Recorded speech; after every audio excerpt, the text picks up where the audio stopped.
Well, it's hard to believe that this unlikely looking specimen I'm holding in my hand will actually turn into a beautiful flowering shrub.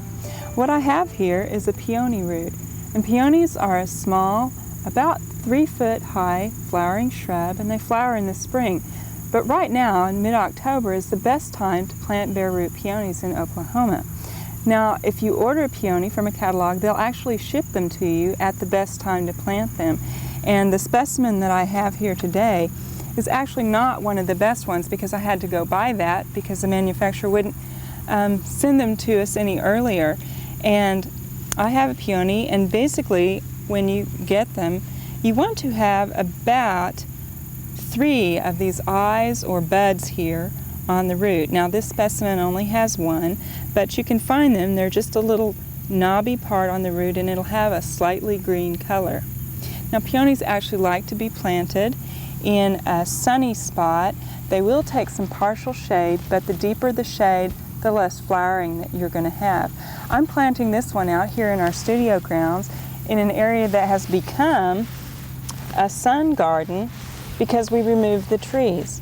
Now when you plant peony roots, one of the really important things is not to plant them too deeply. You want them to be about 2 inches below ground level. Place them in with those buds or eyes facing up, and then go ahead and fill in soil around them. Now peonies aren't real picky about the soil that they have. You want to have it well drained, and a slightly alkaline soil is really good for them, or neutral. And the most important thing, like I said, was not to get these planted too deeply, or they probably won't flower for you. Now after you've got the peony planted, you want to go ahead and water that in. Don't pack the soil down too deeply, because that makes it too hard for it to come up in the spring. Now the first year after you plant these, as soon as you get your first hard frost, you want to go ahead and cover that peony with about a 4-inch layer of mulch. Now that's a little more mulch than you would usually put on, but for that first year that will help to protect the peony because you've planted it so shallowly. So go ahead and put that mulch on, and that'll protect it from the frost.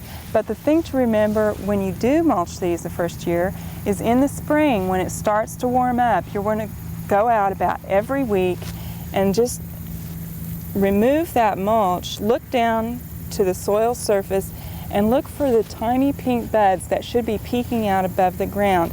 Once you see those buds just barely peeking out, go ahead and remove all of that mulch. Just kind of spread that out away from the peony bud so that you won't trap in any diseases in there. Now you can use things like bark mulch or pine mulch or something like that to cover your peony, but it's really important not to have old peony foliage around that area. So you want to cut those back and remove that foliage as soon as it dies. Now we actually have a peony that we've had out here for several years, and this time of year it's not a really pretty sight. This is a spring flowering shrub that has beautiful flowers, but by the end of the season the foliage starts to look bad. Now once you've had your peony planted in place, it's best not to move those around, because you'll sacrifice 2 or 3 years worth of flowering every time that you move them. But right now is the best time to get these in. They'll get started getting roots on them before the weather gets too cold. So go ahead and try planting some peonies in your yard and expect a beautiful surprise next spring. We hope you enjoyed this video. It's part of our OK Gardening Classics YouTube channel. You can also find more recent videos on our Oklahoma Gardening YouTube channel. And join us on social media for great gardening tips, photos, and discussion.